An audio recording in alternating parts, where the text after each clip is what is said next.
What do you think the devil would look like? Do you think the devil has crimson skin and a tail and horns and a forked tongue? You'd see that guy coming a mile away. The devil looks like us, but he gets us to move our standards just a little bit. And he gets us to depart from who we are just a little bit. That's who the devil, because you don't see him coming. Business is messy and unpredictable. Sometimes lonely. So lonely. So lonely. And inspiration can often come from really weird places. We pick up where the bullet point blogs and the highlight reels leave off. We start with the stories. Welcome back to So Here's My Story. I'm Jody. I'm Elliot. And we are well into our birthday month extravaganza. We should definitely have somebody put that into a logo. Yeah, and just make it our jingle. Oh, it's kind of horrifying to think about. But it is September, and Elliot and I both have a birthday on September 1st. So in case you haven't listened to an episode recently, we are holding a contest for the entire month of September 2018. And the way that works, you can, if you go to our Facebook page, which is probably the easiest place to find it, there are all the instructions, but basically you get points. Oh, they're not really points. You get entries into the fishbowl, which we will do a drawing from, for everything from sharing the podcast directly with a friend, to joining the Facebook group, to introducing yourself, to there's a whole list of things that you can get entries for. We've had the people who are participating are going like full out. They're like, I've shared it in 5 places, and I did this, and I did. I mean, it's like 12 entries I made. That's for Julie Gabriele. It's a high bar. Yeah. It's a high bar set. Yes. It really is. So right now she's dominating the fishbowl with, and Michelle Fewer is like right behind her with a few. So jump on in there, and the person, when we pull someone out of the fishbowl, that sounds it's like pulling a body out of a river or something. No. When we pull an entry from the fishbowl in October, when the month is over, that person will get 2 of our So Here's My Story whiskey glasses. Yes. As well as be invited to record an episode with us, to co-host an episode. Which would be really cool. Who doesn't want that? I mean, come on. Looking forward to that.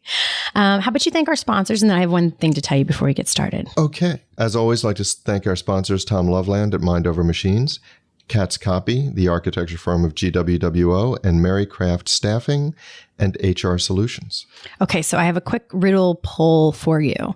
A riddle poll? A riddle poll. I don't know exactly what it is. It's a little puzzle questionnaire or whatever.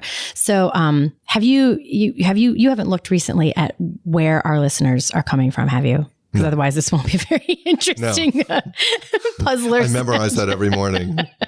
Okay, so I look at different parts of the stats regularly, but I don't always go and look at the geography part. Sure. So I was in there this weekend and I was looking. Guess who suddenly, out of the blue, has overtaken as our number 2 country of listenership? Our number 2 country? Yes. United States is by far our highest, of course. Right. Well, I haven't seen as much activity from Nils, so I'm not going to go with Sweden. No, it's not Sweden. They're still holding strong, but it's not Sweden. I'm going to go with Australia. Nope. Australia is 1, 2, 3, 4, number 5. Oh. Sweden is 6. Australia is 5. I'll give you one more guess because our listeners don't want to sit here and listen to us play this game. It is China. Really? Yes. We used to have no listeners from China, and all of a sudden they have eclipsed even Canada. So it's United States, China, Canada, United Kingdom, Australia, Sweden, and then the Democratic Republic of Congo. Well, sure. That was my and then third Germany, guess. Japan, Switzerland. So anyway, I just Who's thought that spreading the word in China? I don't know, but so that'll be interesting to watch and see how it goes. So. Nice. All right. So there you go. Nice. And the last Congo. thing. No. That was a surprise it's one. Pretty amazing. I never saw that coming. But no. Last thing before we get started is today is actually, as we're recording this, is the first day of Rosh Hashanah. Correct. Which is the Jewish New Year. And the reason I bring this up is because it puts me in mind of a recent episode we did, which was 65, which is Fresh Start, because that's what this entire holiday is about. So, wow. If you're thinking about in Judaism, the high holidays, maybe episode 65 is what you should listen to as you're reflecting. Perfect. All right. So I believe you have a story. I do have a story. I actually have 2, but they're not strictly my stories. But We'll get to that. So here's my story. Over this past weekend, my wife and I went to see a movie. We went to see The Black Klansman. And if you're not familiar with it, it's a Spike Lee movie.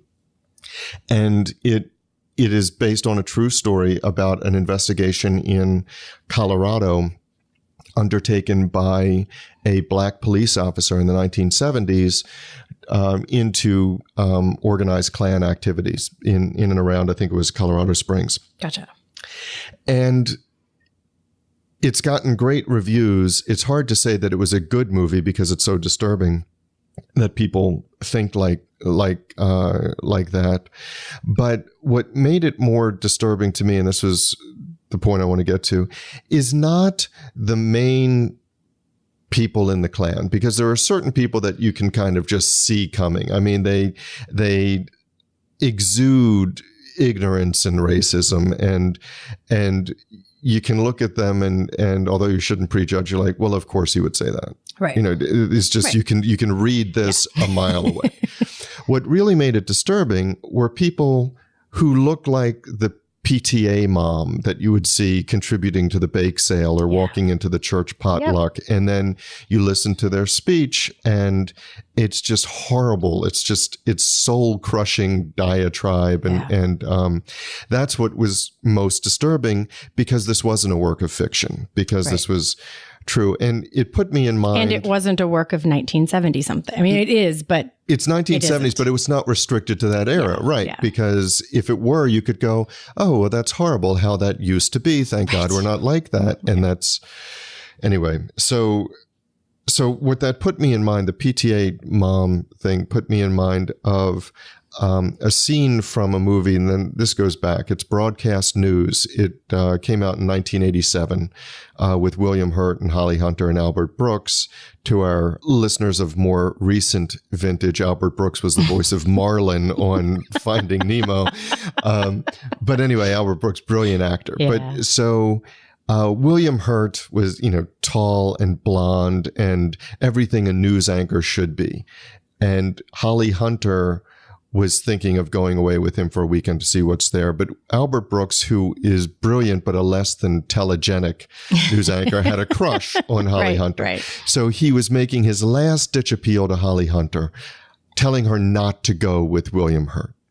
And so she says, give me one good reason why I shouldn't go. And his response is what I want to get to. His response was, because he's the devil.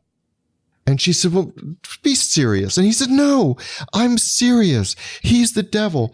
What do you think the devil would look like? Do you think the devil has crimson skin and a tail and horns and a forked tongue? You'd see that guy coming a mile away. The devil looks like us, but he gets us to move our standards just a little bit.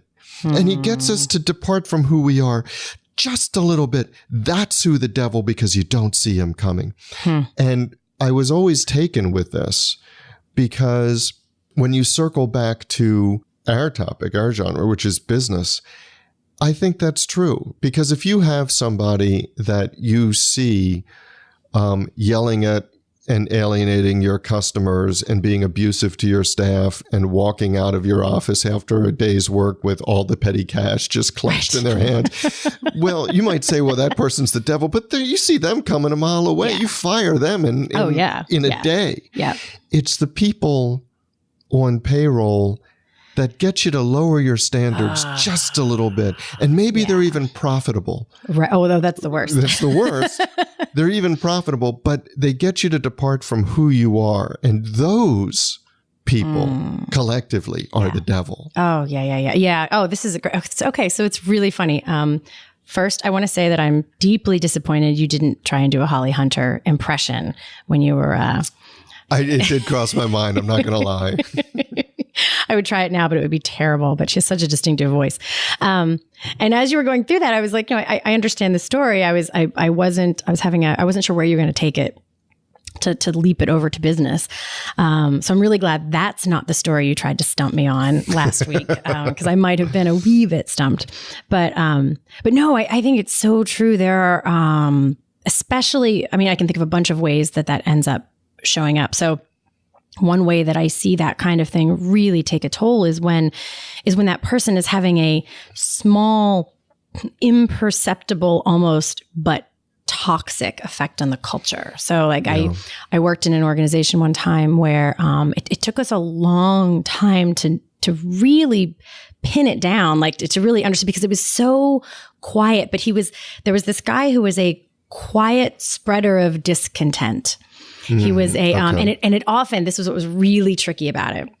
It often looked like being supportive. So something would happen and he would sort of amble over to the person and be like, oh, I'm so sorry. It doesn't, I wish that they appreciated you more. Or so there was this he just like planted these little, and it looked like he was being supportive, And so it was hard and we would see it happen and you're like, what am I going to say? Don't be supportive when somebody's upset. Right. Like somebody would get a bad performance review or something, or like an upsetting performance review. And you can't edit every single word somebody says. No, exactly. So we're like, but it's not right. Something right here. And you couldn't figure out how to handle it. And it took us a long time. We were all still really young and it took us a while to take action.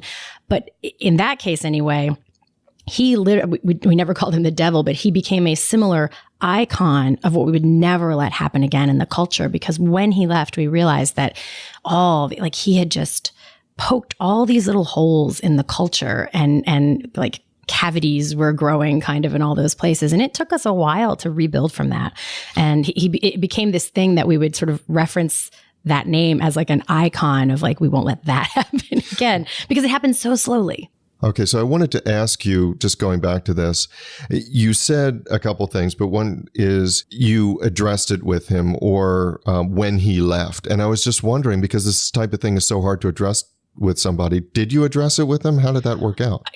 I'll be honest, it was so long ago, I can't remember whether we addressed it or if he just left on his own. Because the interesting thing is, I think a lot of the learning was after the fact. I don't even think that's why this example came to mind for me when you were talking, because I can't say this for certain, but at least as I remember it, I think a lot of the ahas we had about that and the clarity and the importance came after he was gone. And because the absence of him, then we were able to have a very different experience and culture in the space. And we didn't realize how much he was affecting it until he was gone. So, and it's interesting because you said, and I might be using your words, using wrong words, but I think you said he became an icon. And what I took from that is that you can describe this whole effect you can take a paragraph to describe, or 2 paragraphs to describe this whole effect, or you can say, we just don't want another Roger. We don't want to hire Roger, or I think that she might be Roger, and that's why we can't have her in here. It almost became like a verb, the way Google, like it was sort of like, well, I think he's Rogering, like it really did become this bat signal, but the opposite of a bat signal, like this, oh, wait, that thing is happening. So there was a lot of value there, but the thing that keeps popping into my head was that whole experience felt very, frog pot boil, that whole, like you put a frog in water. Boil a frog? There was no, in the moment, I don't think we ever realized, what was going on until I started to say it was too late. It wasn't too late. We were able to repair it, but it took a long, long, long time, and which is why we became so protective of the culture. But okay, so a couple of things. One is, for those who don't know the reference, in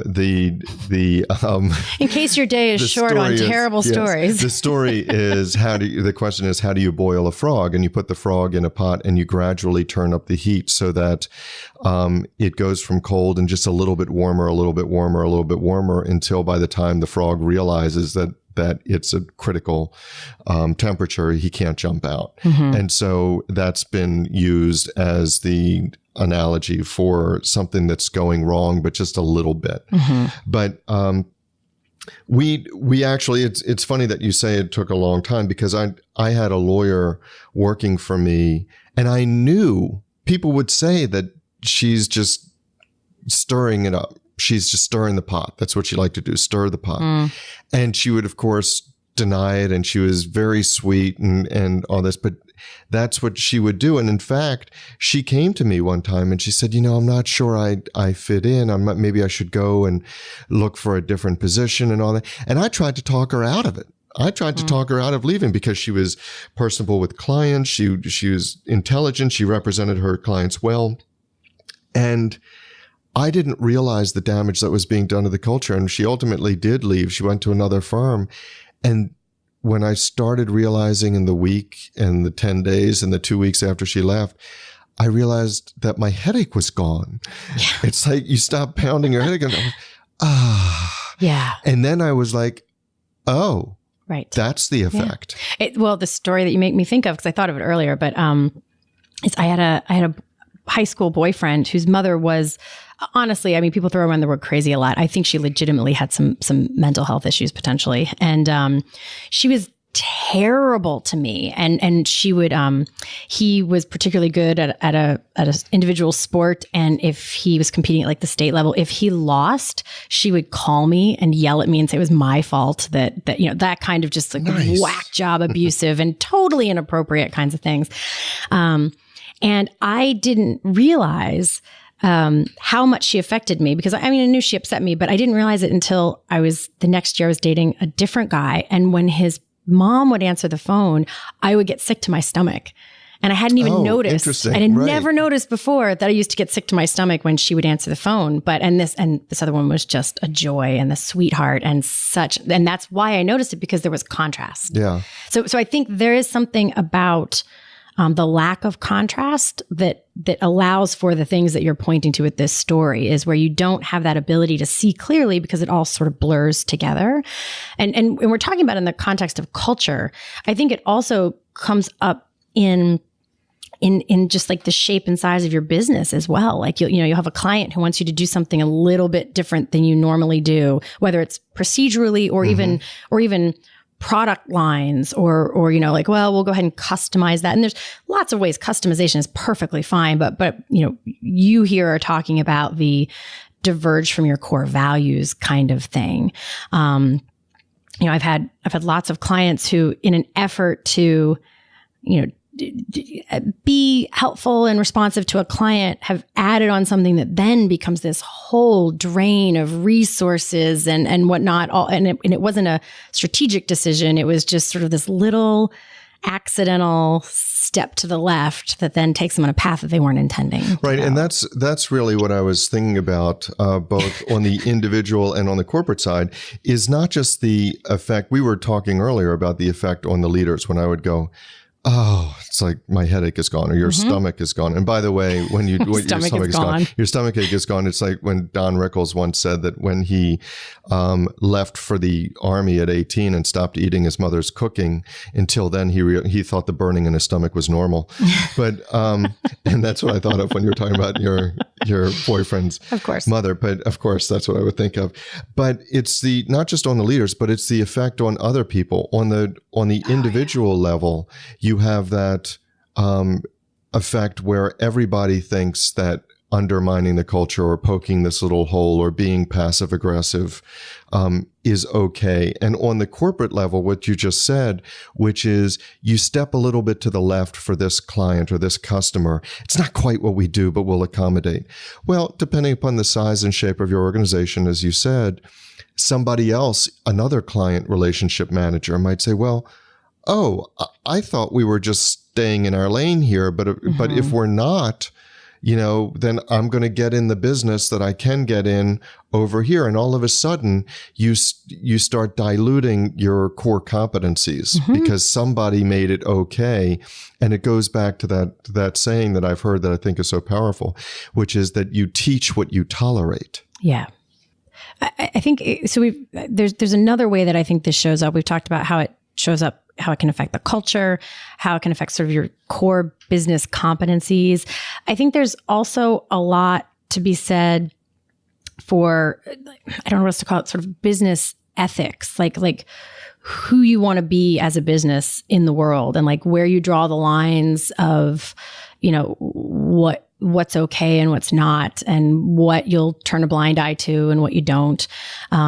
There's just a whole litany of slippery slopes out there that I don't think people, whether it's like, I won't say cooking the books, but like, little things like, well, we'll just like not include that thing over here or something. And all those things can be really small ways that, that if you're not tying back to like stronger values of what do we care about and what's important, is there a kind of client you wouldn't take on, regardless of whether or not it's profitable? Is there where are the lines of behavior? And again, we're not talking about the really insidious behaviors that you'd fire somebody for.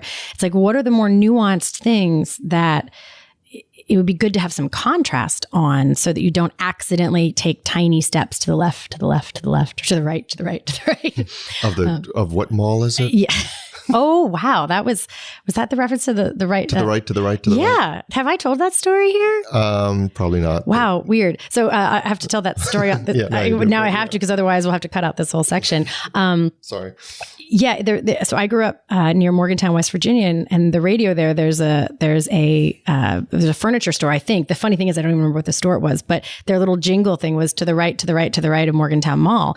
And anytime someone says to the right, that literally goes through my head, to the right, to the right, to the right of Morgantown Mall. And I was sitting at a networking event here, and Jolene, who used to be with Smart CEO, was standing beside me, and somebody said to the right, and she and I both muttered under our breath, to the right, to the right, to the right of Morgantown Mall. And that's how I found out she had went to WVU. So nice. Well, okay. And you think that's a tangent, and it is, but I actually will build onto that, because I believe that if you're a certain age and somebody says fruit salad and you don't say yummy, yummy. Yeah. Or Red Robin, yum, that means you didn't have kids. There are certain things. That era. But so getting back before I took us off on a totally unproductive tangent. Good luck doing the show notes, Christy. That's all I have to say. Good luck. Right. You can, well, no, she could have broadcast news. She could have the Black Klansman. She could have the Wiggles. She could have the Morgantown Mall. Yeah. But when you're talking about how big a step is big enough to address. So in my world, if somebody sends out a letter or emails and it has typos in it, there's a point when I know they don't intend to do typos. And so there's a point, I don't want to go up to everybody. I don't want to be that guy and go up to everybody and say, hey, thanks for copying me on this email. There was a typo. I don't want to be that, because then I start to strain a relationship with somebody that I think is really good, really valuable. Also, you don't want to micromanage every little thing. And you don't want to micromanage. But at the same time, I don't want to create an environment where, well, it doesn't matter. This doesn't matter. Yeah. And so that's the line that I find I have to think about a lot. Exactly, because you don't have that clear contrast. It would be so lovely if everything was, super egregious or not at all bad. That'd be great. But and I think this is everything we're talking about. It's the same in relationships, where something happens and you're like, do I really need to mention that? Probably not. But then you let it go. And then it builds up and things happen. So how do you make those decisions? Typos may not be the best example, or maybe. Well, I'll tell you where even with typos, if it's in an email that I'll see and it's every once in a while, if it really becomes a conscious, like, oh, every time so-and-so sends an email, then I'll address it. Right. But also I take it more seriously if it's a typo or a sentence fragment, whatever, in a court filing, or if it's a description on a bill, because clients have to pay a lot. So, you'd like to think that clients will read your marketing brochures. They don't care about your marketing brochures and your website, but they will read every line of the bills that we send. Yep. So it better not be rude or abrupt. I want to use their name. Clear, It's got to be clear. What are we asking them to pay for? All of those things. And so if there's an incomplete description, or if there's typos and it looks sloppy, then I will raise it on the bills. But if it's just this, context matters. Absolutely. And the context matters, the and all the things that go into that, like who it's for, what it's for, when, who's going to see it, and also who it's impacting. Because, I think a lot of times, there's so many times I've had clients who have hemmed and hawed about letting somebody go. And often they will be worried about the impact on the other people because they're, their friends, especially if it's a good tight culture. They're like, well, everybody knows Bob or Roger, and what will they think? And I can't tell you how often that people are, even if they like the person personally, that they are relieved that person is gone. They often know before you as the leader do. Yeah. They're like, yeah, but Roger's great. I like going out for a drink with him, but he's not reliable. He doesn't. And when he's not reliable, I have to pick up the slack. Like there is greater impact.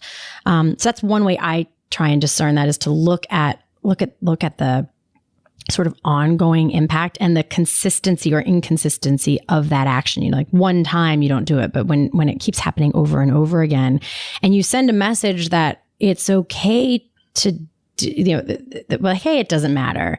People pick up on, hey, it doesn't matter really quickly. And it's hard to build that back up again. Yeah, they do. And one of the litmus tests I use is, if it happens repeatedly, would I get upset about it? And if the answer is yes, would I be blindsiding them if I just waited to have that discussion until I was on the verge of firing somebody? Oh, yeah. I think the answer is always yes. Yeah. So, and also I'll play out an explanation to my staff. Well, I fired her because. And I just kind of try to play that out. In your head as a test? In my head, yeah. And if I believe that when I explain that, my staff would be going, right, well, yeah, I understand why you had to do that. Or they'd be looking at me going, what? What the hell? What are you doing? Or am I next? Boy, because the last thing I want my staff to think is that I'm unpredictable. Yeah.